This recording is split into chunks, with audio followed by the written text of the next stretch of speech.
Oui, c'est un réel problème, mais moi je voudrais demander à M. José Toumba, vous êtes agent de joueur reconnu néanmoins par la FIFA, mais comment se passe? Comment toute cette opération se passe pour arriver à dénicher un talent et l'amener vers des grands clubs au niveau de l'Europe? Et comment se passe le marché en fait de joueurs? Ben, c'est vraiment assez complexe, dans la mesure où c'est d'abord l'agent lui-même qui peut détecter un joueur ou se faire entourer des gens qui connaissent bien le football, qui peuvent lui conseiller tel ou tel autre joueur. Et ensuite, il faudrait que l'agent signe un contrat de médiation, soit avec le joueur, s'il est libre, soit avec le club, si le joueur est lié à un club. Et en ce moment-là, si c'est le club, l'agent de joueur va faire un contrat de transfert avec un autre club.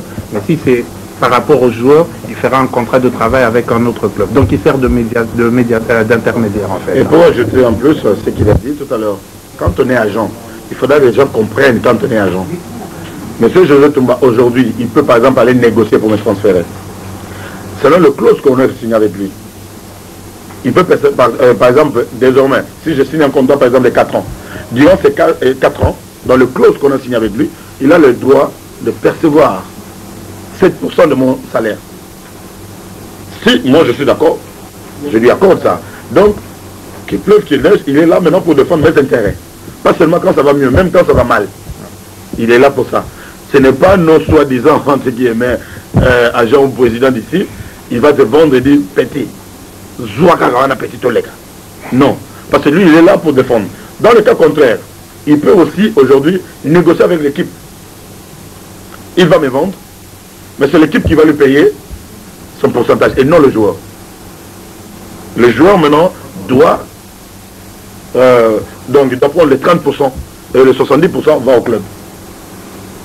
Vous voyez, mais l'agent, partout où le joueur va se trouver, M. José Toumba sera toujours derrière le joueur. Je vais assurer, comme qu'il dirait, je vais aussi il ne assurer peut pas négocier avec l'équipe sans sa présence. le service après-vente. Donc même après la vente, il faudrait que Donc tous j'essaie de ces l'encadrer. joueurs qui sont aujourd'hui transférés au niveau de l'Europe, donc il y a des agents qui le suivent et qui sont toujours derrière eux au cas où il Pas tous. faudrait changer Les autres, de... ce sont les présidents qui le suivent jusqu'à aujourd'hui. Il y Non, a des néanmoins, présidents tous les joueurs professionnels d'autres nations que la nation congolaise. à Kinshasa, il y a des présidents à vie, même s'ils ne sont plus présidents dans des équipes. Mais ils préfèrent qu'on les appelle toujours présidents. Vous le savez. Et il à part le grand prêtre, toujours. Il te rappelle que tu étais son joueur il y a 10 ans. Mais on ne sait pas que si tu signes dans un nouveau club, tu n'appartiens plus à FC Mouete, Théo, Futuba Club, non. Et ce que Prince dit est très pertinent parce que quand un président vend un joueur, ce n'est pas son argent, c'est l'argent du club. L'agent du club. C'est l'argent du club, contrairement à ce que les présidents veulent faire croire aux joueurs.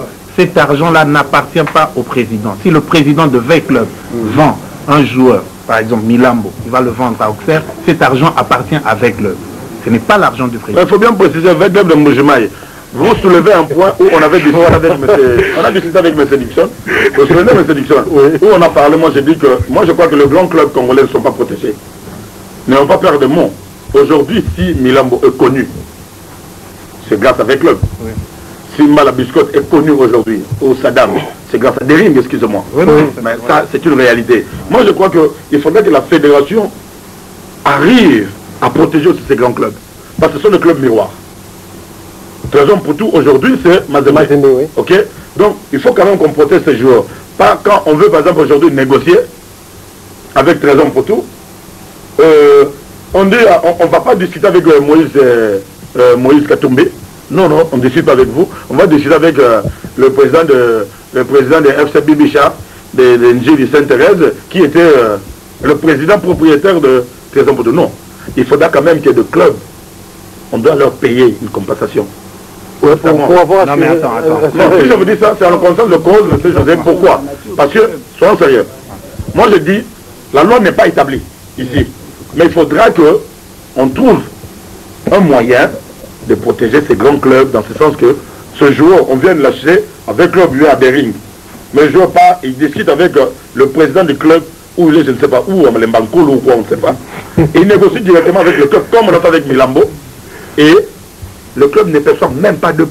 Non, Tout à fait. Par rapport à ça, je crois que Emma avait quelques